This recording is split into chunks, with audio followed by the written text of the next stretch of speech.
বাঙালি মানেই fish rice, তাই চলে এসেছি ফিশ নিয়ে। ফিশগুলোকে ভালো করে ধুয়ে পরিষ্কার করে লবণ হলুদ মাখিয়ে ফ্রাইং প্যানে কিছুটা অয়েল দিয়ে মরিচ দিয়ে ভালো করে পেটি মাছগুলোকে কিন্তু ফ্রাই করে নিতে হবে।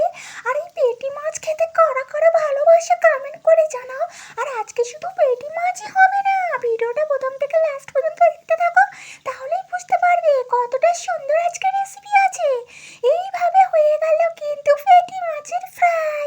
তারপর এখানে কিন্তু গরম গরম একদম টমেটো আলু দিয়ে ঝোলও হয়ে গেল, সাথে টকও হয়ে গেছে, সেটা দেখাতে পারলাম না।